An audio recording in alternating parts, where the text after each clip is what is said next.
রবিবার দিনটা আমাদের সবার ছুটির দিন থাকে, আর এই দিনে আমরা একটু অন্যরকম বা ভালো মন্দ খেয়ে দিনটাকে কিন্তু কাটাতে চাই।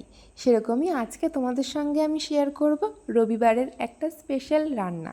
তোমরা রবিবারে ছুটির দিনে এই রান্নাটি করে নিতে পারো, কিন্তু এমনিতেও এই রান্নাটার সাথে অনেকেরই পরিচিত আছে। তবে আজকে আমি তোমাদের সঙ্গে রান্নাটা নিজে হাতে করে শেয়ার করছি। আজকের আমি প্রথমবার বানাবো ডিম পোস্ত, সেই জন্য আজকে তোমাদের সঙ্গে ভাবলাম শেয়ার করা যাক রান্নার রেসিপিটা। একদম সিম্পলভাবে করব।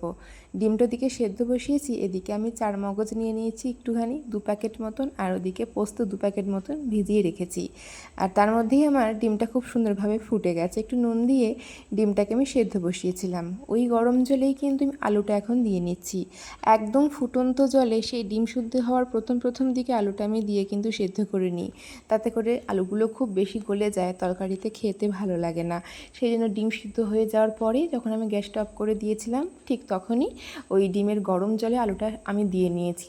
যাতে আলুটা একদম বেশি গলে না যায়, হালকা হালকা একটু শক্ত শক্ত থাকে, যাতে করে আমরা যে ডিমের পোস্তটা বানাচ্ছি তখন যেন ভাতের সাথে আলুটাও খেতে খুব সুন্দর লাগে। আর যখন তরকারিটা হয়ে যায় তখন কিন্তু আলুটা খুব সুন্দর একটা নরম চলে আসে। আর যদি আগে থেকেই আলুটা খুব বেশি নরম হয়ে যায় তাহলে খাওয়ার সময় তখন আর কিন্তু ভাতের সঙ্গে আলু খুঁজে পাওয়া যাবে না। তো এদিকে আমার পোস্ত আর চার মগজটা বাটা হয়ে গেল। শিলেই বেটে রান্না করলে খাবারের টেস্ট অনেকটা ভালো হয়। মিক্সিতে কিন্তু সেই মশলার টেস্টটা আসে না খুব একটা।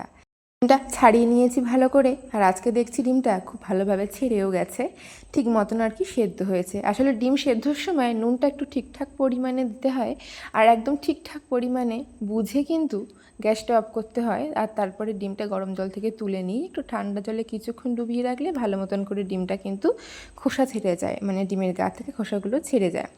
এরপরে ভালো করে আমি ছুরি দিয়ে কেটে কেটে নিয়েছিলাম ডিমের গাগুলো, যাতে ভালো করে নুন হলুদ লঙ্কার গুঁড়োটা ডিমের ভিতরে ঢুকে যায়। এই দেখো আলুগুলো কি সুন্দর হালকা হালকা একটু একটু সেদ্ধ হয়ে এসছে, খুব একটা বেশি গলেনি, খুব একটা বেশি শক্তও নেই। রাইস ব্র্যান অয়েল একটু বেশি পড়ে গেলেও কোনো প্রবলেম হয় না। রাইস ব্র্যান অয়েলটাই আমরা ব্যবহার করি সব সময় যখন আমরা একটু বেশি তেলে রান্না করে থাকি, মানে এই ভাজাভুজি করে যখন রান্নাগুলো করতে হয় তখন আমরা অবশ্যই রাইস ব্র্যান অয়েলটাই ব্যবহার করি। এমনিতেই এখন যা পরিস্থিতি, আমরা কিন্তু বেশি তেল খাবার মশলা কিছুই খেতে পারি না, যে কোনো মানুষ। অসুবিধা সবার শরীরেই হয়, সেই বুঝে তেল কিন্তু আমাদের ব্যবহার করতে হয় খাবার দাবার তৈরি করার সময়। তো ডিমটাকে হালকা পরিমাণে ভেজে নিয়েছি, এরপরে আলুটাকে আমি জাস্ট ভেজে নেবো একটু নুন দিয়ে, হলুদ আমি দেব না। তো এই সুন্দর করে আলুটাও ভেজে নেব, খুব কড়া করে কিন্তু আলুটা আমি ভাজবো না। আর আলুটা যদি আমি খুব বেশি সেদ্ধ করে নিতাম তখন কিন্তু আলাদা করে আলুটা আমি ভাজতাম না। তো এরপরে আমি রান্নাটা শুরু করি।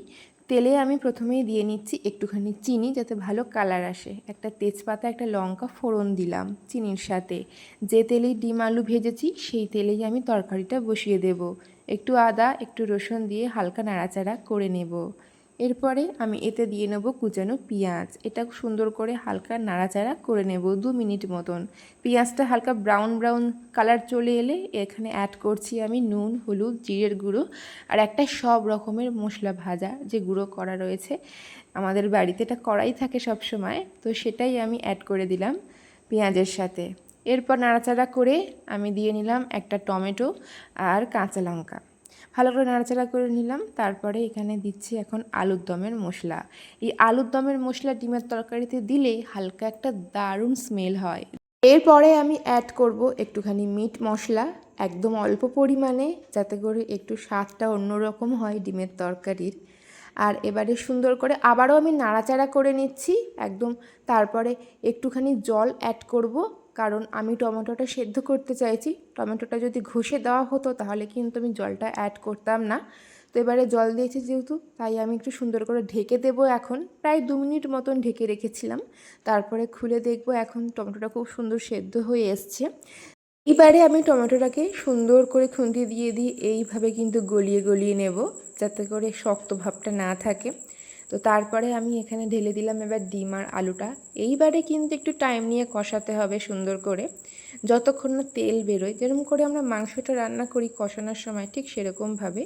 তবে এই ডিম তরকারিটা রান্নার সময় একটু জল দিয়ে দিয়ে আমি কষাচ্ছিলাম, যাতে করে টেস্টটা অনেক বেশি ভালো হয়। আর একদম নিচে যাতে লেগে না যায় সেই জন্য একটু একটু জল দিয়ে কষাতে হবে আর ঢেকে ঢেকে দিতে হবে, তাতে করে আলুটা না খুব সুন্দর সেদ্ধ হয়ে হয়ে আসবে।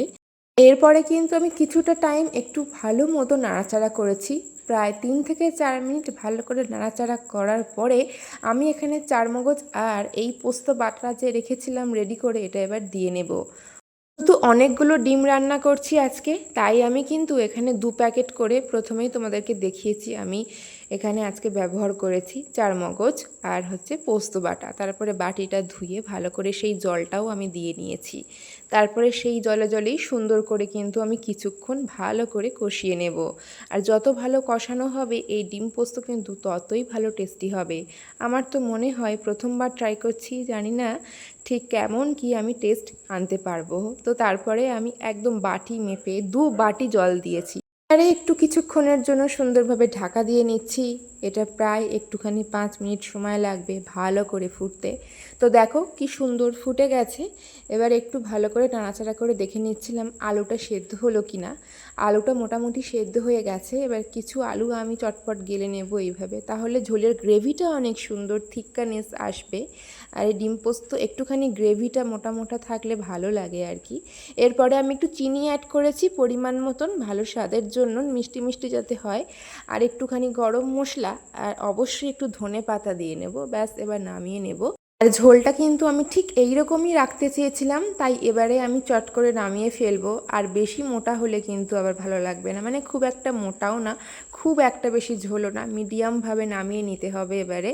তো দেখো আমার ডিম পোস্ত তো একদম রেডি। তারপর গরম গরম ভাতে ছুটির দিনে মজা করে ডিম পোস্ত আর ভাত খেয়ে নাও, দেখবে তোমাদের ছুটির দিনটাও অনেক ভালোভাবে কাটবে।